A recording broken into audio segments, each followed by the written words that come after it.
Hello, and thank you for tuning in to the Get Schooled on Public Education podcast. I'm your host, Brittany Baker, and remember, charter schools are free, public, and open to all.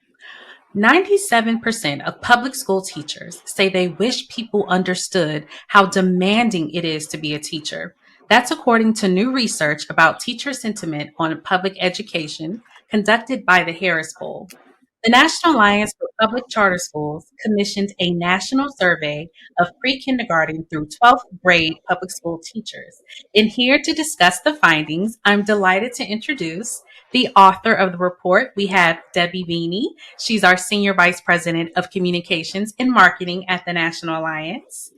We also have George Parker, who is no stranger to the podcast. He hosted our episode on Teacher Voice. George is the Senior Advisor for School Support at the National Alliance. And he also spent 30 years as a math teacher in DC Public Schools and served as the president of the Washington Teachers Union for about 6 years.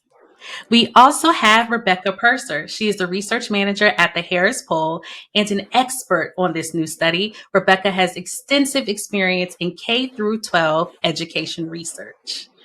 Thank you all for being a part of today's discussion. I'm so excited to have you all. Good to be here. Awesome. Thanks. We're great. We're happy to be here, Brittany.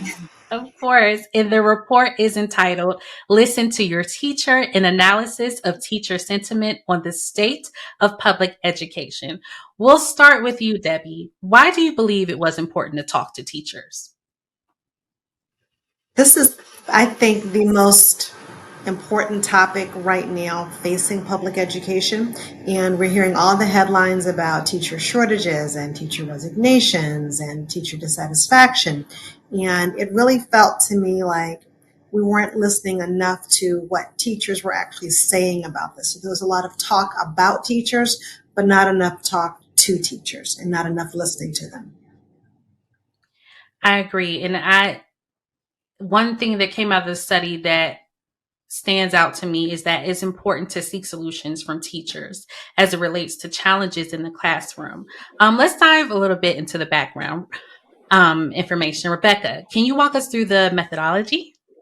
Yeah, absolutely. So there's a lot of fine print with the methodology, of course, but I'm going to hit some of sort of those highlights that I think are important to know.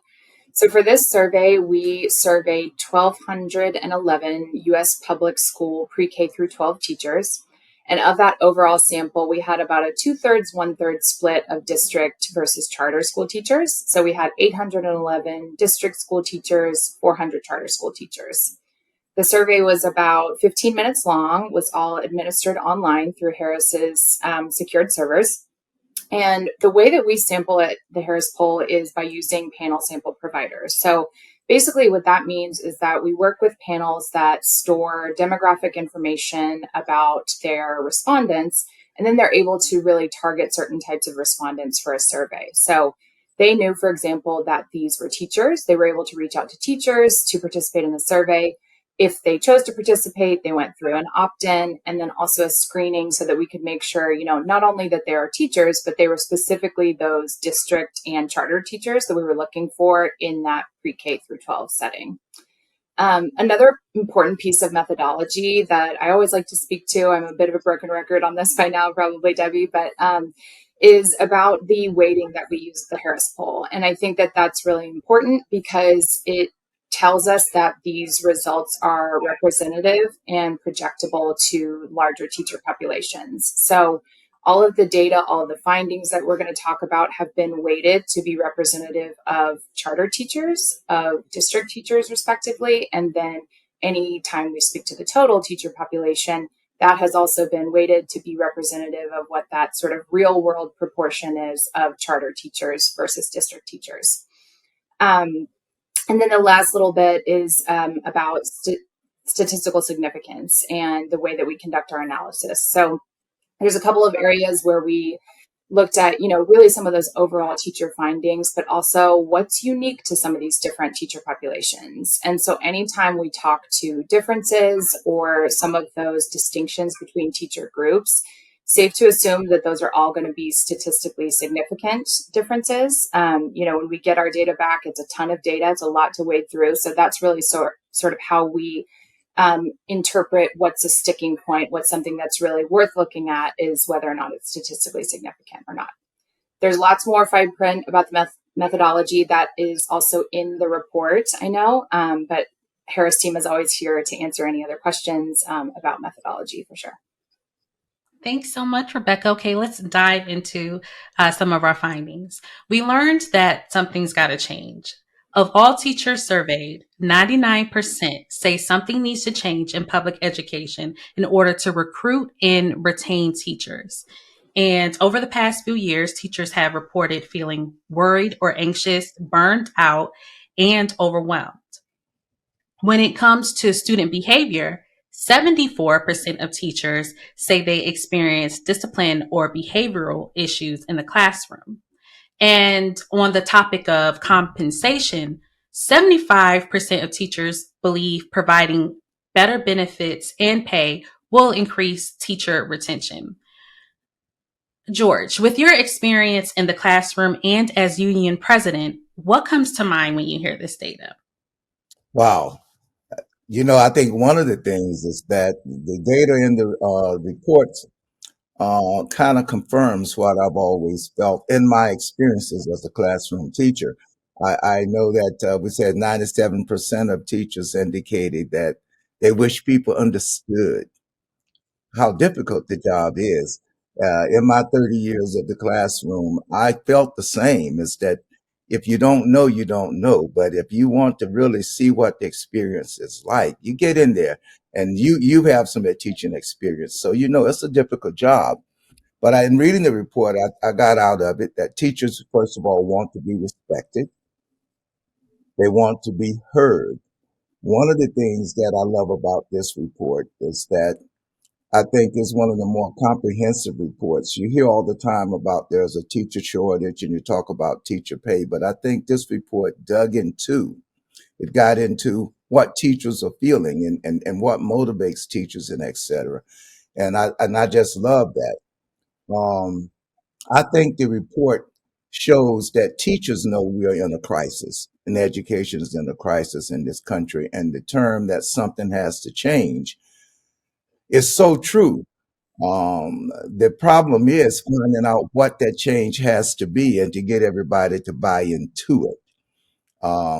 I think that one of the big elephants that has been in teacher classrooms for years that we didn't talk about came out in this particular survey, and that was student discipline and behavior was the number one issue. And guess what? I left the union about 10 years ago. And guess what? It was the number one issue 10 years ago. I guess one of the most surprising things in the report for me is that we still haven't figured it out. That the teachers are telling us very clearly in this report, we need help with student behavior. I think the report shows that I think 17 to 20% of teachers feel that they spend at least 17% of their time dealing with discipline in the classroom. When I was WTU president, Washington Teachers Union president, we used to do a survey every year. And every year, I was surprised that money was not the number one issue. It was student discipline and behavior. And so to find that 10 years later, that is still number one, it means we got some work to do to address it. I did a little calculation, and I don't want to talk too long. I do have a tendency to do that sometimes, but I did a mathematical calculation. I taught in middle school, and middle school generally had about 45-minute classes, right?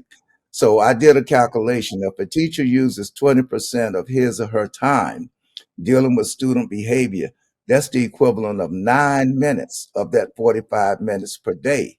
So if you look at taking 5 days per week, every week, that means that kids are losing 45 minutes of instructional time due to the teacher having to deal with misbehavior. When you add that up in 180 days of schooling, that means students are missing 36 days of instruction based on behavior. It hasn't been dealt with very well, and I think that most districts see it as a really hot political issues and don't wish to issue and don't wish to deal with it because it requires some tough decisions. It requires alternative educational settings for students. It requires the resources that can support those alternative educational settings. It just requires the political will to understand that there must be a minimal classroom quality of environment in order for quality teaching and learning to go on. And if you don't have that, then you're going to diminish the quality of teaching and learning that goes on. So I'm glad to see the student discipline and behavior issue coming to the top in teachers' concerns. I think the challenge is, what do we do about it? Absolutely, I agree. And in classroom management and making sure the students are able to get what they need does start also with having control over the classroom and making sure that it is a safe environment. So that is very important. Thank you for making those points, George. Another finding from the report is that teachers want to keep politics out of the classroom. And 91% of teachers feel like they are caught in the crossfire of a culture war. Debbie, could you elaborate on this data point, please? Absolutely. Um, this is another topic that we hear a lot about in the popular media. And we know that there are a number of school districts and actually states that have enacted different policies related to culture. And teachers are in real time having to figure out how to make adjustments in the classroom to make sure that they're complying with the law, whilst also really making sure that they can give the best educational experience to their students. And there have been certainly experiences where teachers have felt pulled a little bit, like they're in the middle of a cultural war. And I was curious to understand, what did that actually look like in terms of numbers? So anecdotally, I've seen like clips on the news, and I've read some articles, but it was really important to be able to work with the Harris poll to put some numbers around that. And I was surprised to see that it was so large, and also that it was so consistently the case across different populations of of teachers. So I would have guessed that there probably wouldn't have been that high, and there might have been some people that were okay with it. I was a little bit surprised that so many people were pulled into it and that nobody likes it, pretty much. And 97% of teachers wish decision makers would listen to their opinions or perspectives. Rebecca, you all asked teachers if they are planning to stay in the classroom, and 39% of teachers indicated they have seriously considered leaving the profession in the past or are planning to do so by the end of the year. So we learned from some of our educators, teaching seemed like a good idea at the time, but challenges such as the ones that we highlighted earlier have caused those feelings to change for some of those teachers. Rebecca, can you elaborate more on that finding? Yeah, absolutely. So this is really a key takeaway that is supported by kind of a blend of a couple different data points. So the first is around why teachers said that they joined the profession in the first place. So we asked them what initially motivated them to want to become a teacher, and the most common answer was because they like helping children learn. It was also pretty clear that this definitely isn't a profession that people are drawn to for sort of some of those bells and whistles like pay and benefits, because those were some of the least cited motivations for why teachers went into the profession. But sort of that strength of the initial calling to the teaching profession and some of that purpose driven passion might be fading over time, is really sort of what we saw. And I think that that's part of, teachers being exposed to and experiencing some of the reality of what it means to work in the public education system. So what we asked teachers whether they feel more, less, or as motivated today about being a teacher in comparison to when they first joined the profession. And the results were really telling, particularly for district teachers. So we saw about 2/3 of teachers overall saying that they felt less motivated today to be a teacher than when they initially joined the profession. But when we start to look at that by district and charter teachers, that's where you really start to see what that overall, 2/3 is coming from. So actually, most charter teachers are saying that they feel more motivated to teach now. Over half say that they feel more motivated to teach now. Over 80% say that they feel at least as motivated, if not more. And only 15% of district teachers say the same. So, really, that large number of the overall teachers saying that they feel less motivated now is really being driven by a lot of the district teachers' responses. And so you sort of see this trajectory here for teachers. Like, they're coming into the profession because they really feel drawn to children and like they want to make a difference in kids' lives. But kind of depending on what school setting they're in, it seems to be maybe a make or break for whether or not they're getting sort of beaten down a bit in this profession. And I think that, some drop in motivation in your career, I think we can all relate to this a little bit. Some of that can be natural over time, or it's just a shift. Doesn't necessarily have to be a drop, but I think it's pretty sobering to see how much that's impacted teachers, just given how critically important they are to the future of this country. Thanks, Rebecca. And let's continue on the topic of motivation. Another finding we learned from the report is that there's something special or unique about the experience of charter school teachers. And as you mentioned, 79% of charter school teachers say they are as or more motivated than when they initially entered the profession. And charter school teachers are significantly more likely to report feelings that their current school's culture aligns with their values and beliefs in education. And this personally resonates with me. When I taught at a public charter school, one of our core values was justice.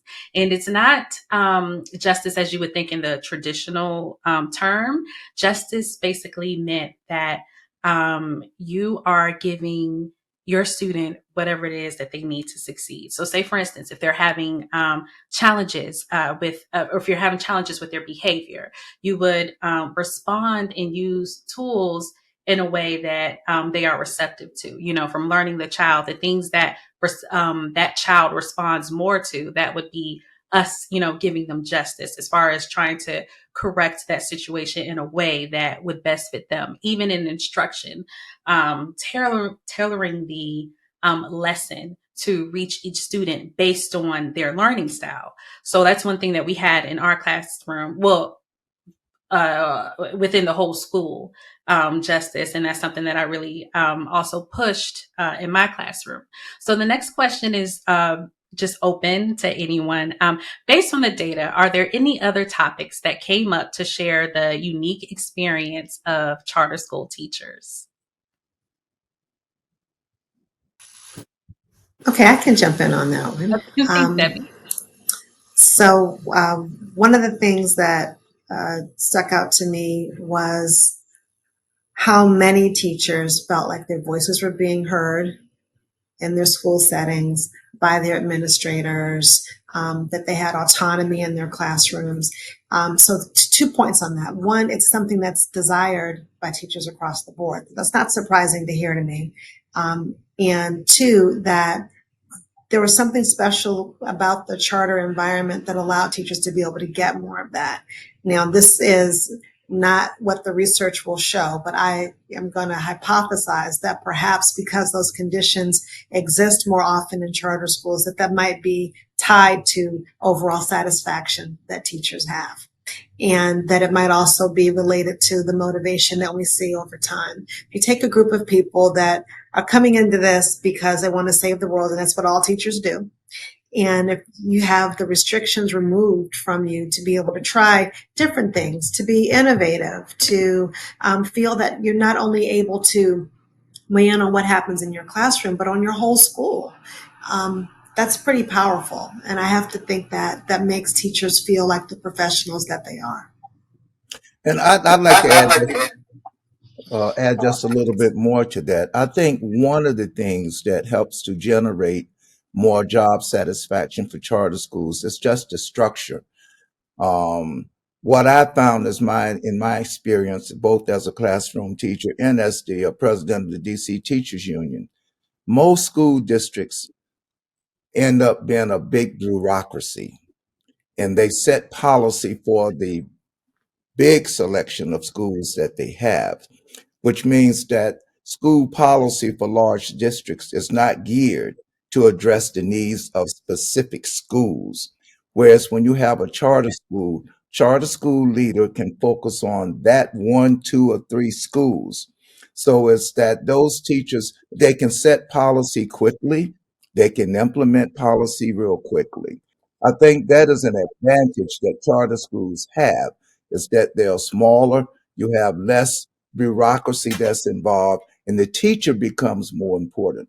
One of the reasons that I think school districts don't include teachers' voices a lot is because they see teachers and students as the classroom people, but not the policymakers. School districts have to get back to seeing teachers as the doctors. You know, if you went into a hospital with an illness, you wouldn't want someone writing a prescription who has never examined you. Well, technically, what happens in education today is that we got policymakers and politicians making decisions about what goes on in the classroom without ever talking to the doctor. I used to tell the Board of Education in DC, no one can tell you what Mr. Parker needs in his ninth grade math class better than I can, because I know what Keyshawn, Kevin, Tanisha, I know what their needs are in my class, but you never listen. So it is important. I think the concept of this report, listen to your teacher, is a pathway that politicians and policymakers are smart. They would use that to say, let's start talking to the teachers, because that is where the real solutions lie. I agree. Rebecca, were Yeah, you and going to mention something? I can just jump in and back that up a little bit. The thing that really stood out to me was, we saw some of these like overarching metrics of what was different between district and charter. So motivation among charter teachers is higher, satisfaction among charter teachers is higher, but why? And I think that where it came full circle for me and started to make sense was looking at really sort of those like day to day in their everyday environment aspects that were different between charter and district teachers. So not only things about the school as a whole, so the overall sort of, quality of instruction at the school, academic rigor at the school, accountability systems, but also in the individual role of each teacher. So like Debbie spoke to, some of those things like autonomy, their level of flexibility, how adaptable they can be in their classrooms, those were consistently higher in terms of satisfaction among charter teachers. And I think that that was what really, like I said, sort of made everything come full circle of making sense of like, it's really about some of the systems and structures and also just the overall, the environments that they're in day to day that make a difference for these different teacher groups. Absolutely. And charter schools are, from my experience and just in general, provides a very unique experience for teachers and students, where teachers have more autonomy in the classroom and students experience a lesson that is specifically tailored to them. And I want to encourage everyone listening to read the full report, Listen to Your Teacher, an analysis of teacher sentiment on the state of public education. It is available on publiccharters.org/publications. Thank you to Debbie Veney, our Senior Vice President of Comms and Marketing at the National Alliance, George Parker, our Senior Advisor for School Support at the National Alliance, and Rebecca Purser, Research Manager at the Harris Poll. Thanks for listening to this episode. And remember, charter schools are free, public, and open to all. I'm your host, Brittany Baker. Have a great day.